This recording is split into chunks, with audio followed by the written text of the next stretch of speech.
berpuasa, wafatnya sedang berbuka puasa. Beliau senang menyediakan takjil, wafatnya saat menyediakan takjil. Insya Allah beliau ini memiliki banyak ciri husnul khotimah. Dan kita patut iri kepada pimpinan kita di cabang Muhammadiyah Sidoarjo ini. Iri atas kebaikan beliau. Nah, anak-anakmu semua serta Bapak Ibu guru yang dimuliakan Allah Subhanahu wa taala, saya jadi teringat tadi Pak Kepala Sekolah menyampaikan cerita di Nabawi.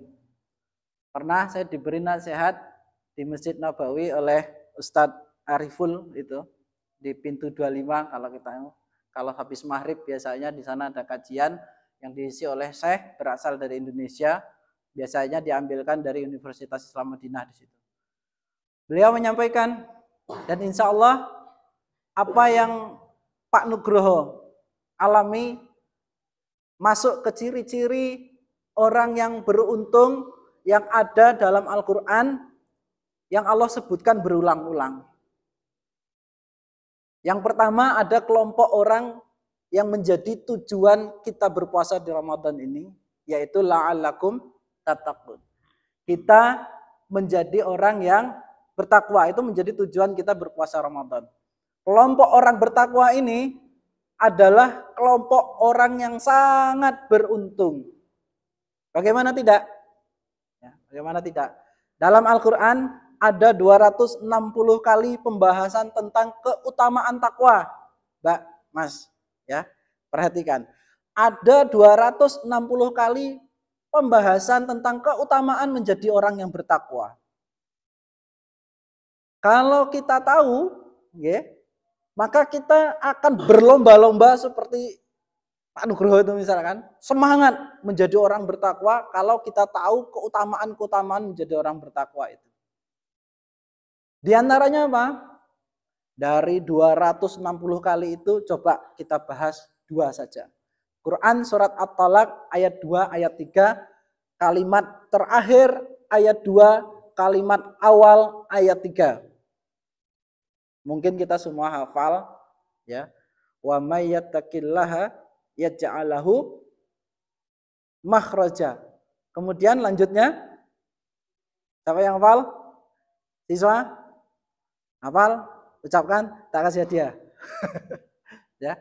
Allah dalam Al-Qur'an ya, surat At-Talaq itu menyampaikan, barang siapa bertakwa kepada Allah, yaj'alahu makhraja.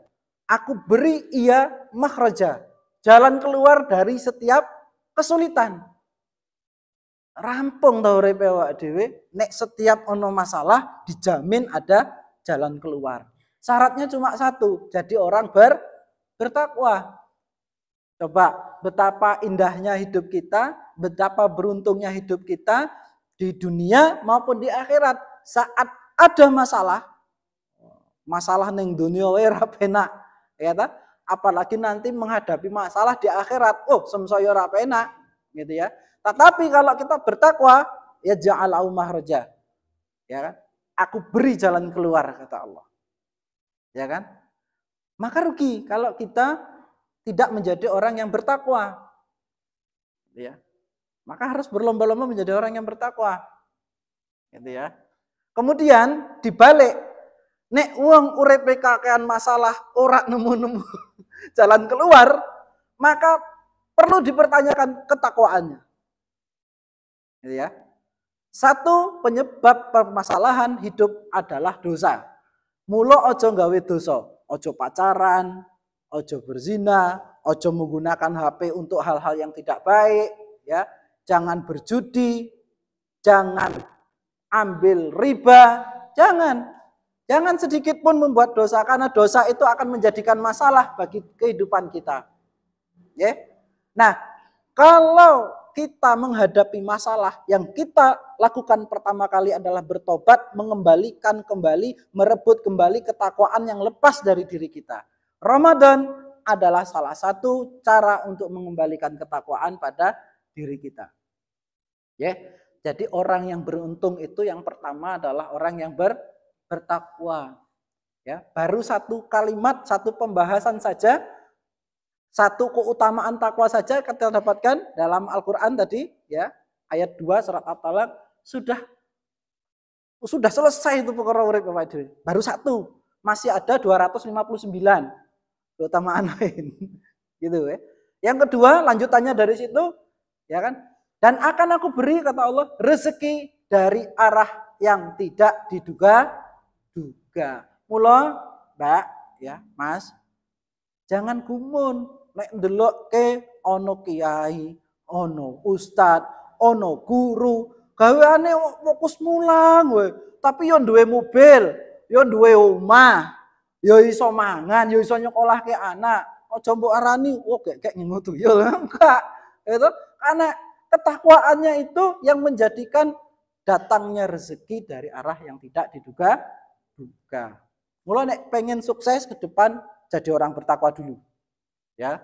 Dene mengko jalan rezeki Allah kasih jadi montir, jadi pengusaha bengkel, jadi apa itu hanya cara Allah saja. Itu yang pertama. Jadi sangat beruntung orang yang bertakwa. Cirinya orang bertakwa itu apa? Ya, nanti ada disebutkan dalam kelompok orang yang kedua. Apa? Kelompok yang kedua itu ada sebuah kalimat atau ayat dalam Al-Quran, kalimat dalam sebuah ayat dalam Al-Quran dan diulang-ulang sampai 12 kali dan dibagi rata. 6 di Nabawi, di Madinah, 6 lagi di Mekah, Madaniyah dan Makkiyah. Ayat Madaniyah dan ayat Makkiyah. Apa bunyi kalimat itu? La khaufun alaihim walahum yahzanun. Diulang-ulang sama Allah sampai 12 kali. Tapi sebelum menyebutkan kalimat itu, sebelumnya pasti Allah berikan ciri-ciri. Kelompok apa? La khaufun alaihim walahum yahzanun itu kelompok orang yang la khaufun alaihim. Tidak pernah merasa khawatir. Ya. Walahum yahzanun, dan tidak pernah merasa sedih, anti galau. Loh, ada kelompok manusia anti galau. Ora pernah khawatir ke depan piye, ora pernah sedih, yang lalu itu seperti apa, enggak pernah. Termasuk saat nanti mau meninggal dunia, enggak pernah khawatir yang dia tinggalkan nanti akan menyusahkan dia, enggak pernah khawatir nanti yang akan dia hadapi apa. Kenapa? Karena dia sudah mendapatkan jaminan dari Allah Subhanahu wa taala. Ya. Jaminan keselamatan kehidupan di dunia dan kehidupan di akhirat. Beruntung sekali orang ini. Siapa? Di antaranya Allah sebutkan dalam surat Yunus ayat 62, ya. Siapa? Waliullah, kata Allah. Sesungguhnya wali-wali Allah itu la khaufun alaihim walahum yahzanun. Siapa waliullah itu? Ya, siapa waliullah itu? Wali itu yang dekat, wali kelas. Nah, yang dekat dengan kelasmu, ya kan, yang tahu dengan kelasmu. Wali murid sing paling cedak karo murid. Wali apa?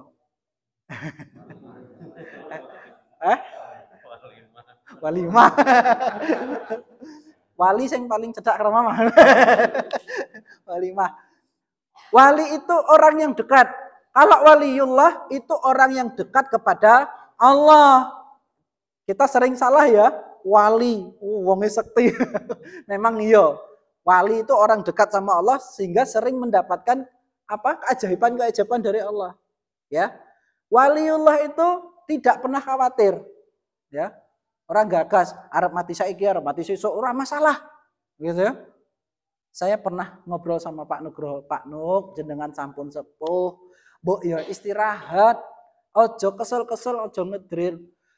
Jawabnya apa? Mati mergo kekeselen dakwah kuwi malah cita-citaku. Alhamdulillah lakon. Gitu. Aku yo meneng wae, ya wis. Kadang kan kita kasihan sudah sepuh 70 tahun, Pak Nuk, ampun kesel-kesel. Oh nganu ngene. Lek awak dhewe kudu mati gara-gara kekeselen dakwah, kuwi lak bejo-bejone wong to. Ah, malah gitu jawabannya. Lakon. Ya, lakon. Mudah-mudahan kita juga sama nanti, wafat dalam keadaan diridhoi sama Allah Subhanahu wa taala. Nah, la khaufun alaihim wa lahum yahzanun 12 kali Allah ulangi, itu menjadi kelompok orang yang beruntung. Uang sing tenang, tidak pernah khawatir, ya, tidak pernah galau, tenang. Kenapa? Karena dia gondelan karo Gusti Allah. Salah satu juga di ayat yang lain Allah sampaikan yang termasuk dalam kelompok la khaufun alaihim wa lahum yahzanun itu adalah orang-orang yang bertakwa kepada Allah. Jadi anak-anak semua jamaah rahimakumullah, tujuan hidup kita harus kita benahi. Yang pertama harus kita perhatikan adalah ketakwaan kita kepada Allah Subhanahu wa taala. Oke, kalau kita tidak takwa, ruwet uripe. Pasti itu. Jadi apapun ruwet, gitu ya. Jadi polisi Sambo. Jadi pegawai pajak, pejabat David. Dan seterusnya, gitu. Karena apa? Ketakwaannya kurang. Demikian mungkin yang dapat kami sampaikan karena sekarang sudah mau berbuka puasa. Selamat berbuka puasa. Mohon dimaafkan Pak, bukan menggurui karena kebetulan saya sebelum beliau wafat itu, Mas, aku wis 2 periode, aku wis keser, aku meh leren, ya kan, sing nom-nom maju. Kayak mudeng saiki, Pak. Ternyata itu sangat bermakna. Nah, kebetulan tadi WA-an sama Pak Kuri. Nanti sambutan PCM siapa? Lah wakilnya sopol. Aduh gitu, repot gitu ya. Nah, gitu. Mudah-mudahan Allah memberikan husnul khotimah kepada Pak Nugroho dan kepada kita semua. Mudah-mudahan kita nanti berkumpul kembali di dalam surganya Allah dalam keadaan wajah berseri-seri, dalam keadaan diridhoi sama Allah Subhanahu wa taala, dan mudah-mudahan dosa kita yang telah lalu diampuni oleh Allah dan Allah berikan taufik, hidayah dan inayahnya untuk kita untuk menjalani sisa usia kita ke depan sehingga sisa usia kita ini benar-benar menjadi usia yang penuh manfaat, usia yang penuh kebarokahan, usia yang penuh dengan kebersihan, usia yang penuh dengan kebermanfaatan bagi manusia dan usia yang terhindar dari perbuatan dosa serta maksiat. Anak-anakmu semua yang sini, ya, zaman kalian menjadi zaman yang sangat rentan untuk bermaksiat. Hindari. Jangan pacaran. Jangan pacaran kok mesam-mesem gitu. Nah, iki angel ya ta? Angeng iki, ya. Tak doakan ini waktu yang mustajab untuk berdoa, mudah-mudahan yang punya pacar segera putus. Amin. Ya. Sing ra gelem ngamini ya pacaran berarti, ya ta? Ruwet uripmu engko, ya ta? Ruwet uripmu. Dan kita semua mudah-mudahan terhindar dari dosa-dosa yang sudah memasyarakat, pacaran, berzina, riba, judi, naudzubillah min dzalik. Matur nuwun, kurang lebihnya mohon dimaafkan. Apunten sangat Pak. Assalamualaikum warahmatullahi wabarakatuh.